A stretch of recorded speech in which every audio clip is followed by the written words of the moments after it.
తర్వాతది భూగోళంలోనే అత్యంత ఎత్తుకు దూకే వ్యక్తిని చూస్తున్నాం. జోక్ కాదు, అది తన గిన్నిస్ ప్రపంచ రికార్డ్. ప్రస్తుతం ఉన్న 800 కోట్ల మంది మనుషుల్లో తనకంటే ఎవరు ఎక్కువ ఎత్తుకి దూకలేరు. మరి తను ఈ పులితో పోటీ పడుతున్నాడు. ఎవరు ఎత్తుకు దూకుతారో చూడ్డానికి. మనిషా లేక జంతువా? Human team, let's go. ఆ గొప్ప జంతువుని చూడు. నిజంగా దాన్ని మించి నువ్వు దూకాలని అనుకుంటున్నావా? నేను అబద్ధం చెప్పట్లేదు. అది 4 మీటర్స్ గెంతితే నేను గెంతుతాను. ఓ, అది నిన్ను ఎలా నాకు చూస్తుందో తెలుసు. చూడు. నేను అంచనా వేస్తోంది. అది హెచ్చరిక. దానికి ఇంగ్లీష్ రాదు. మన పోటీ మొదలు పెడదాం. అది గెంతేలా చేయడానికి ఈ మాంసాన్ని ఎరగా వాడతారు. ఏం చేస్తావు చూపించులోనా? ఓ, దానికి అది కావాలి. ఇదిగో అది దూకుతోంది. పులి ఎంత ఎత్తుకు దూకుతుంది? ఓ ఓరి దేవుడా!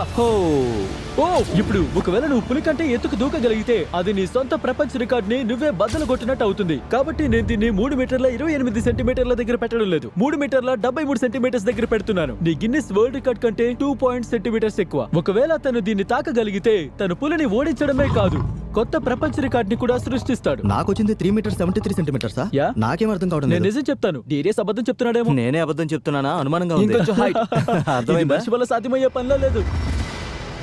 నువ్వు ప్రపంచ రికార్డ్ ప్రయత్నం కోసం రెడీయా? మొదలు పెడదాం. నువ్వు ఆ ప్రపంచ రికార్డ్ ని సాధించగలవో లేదో చూద్దాం. లోనా, ఇది నీకోసం. తను గెలవగలడా?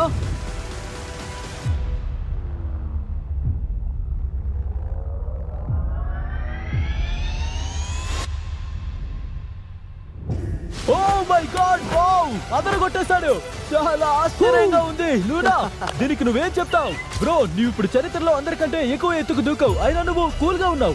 నేను ఇంకా ఎత్తుకు దూకాలనిపిస్తుంది. Oh నేను నీతో my అబద్ధం God! చెప్పను. ఏంటి నేను ఇంకా తిను? ఎత్తుకు నువ్వు దూకాలనిపిస్తుంది. ఇప్పుడు ప్రపంచ రికార్డ్ సృష్టించి ఇంకా దూకగలంటున్నావు. బ్రయన్ సింహాన్ని ఓడించాడు, డేరియస్ పులిని ఓడించాడు. జంతువులు గెలవడం మొదలు పెట్టాలి.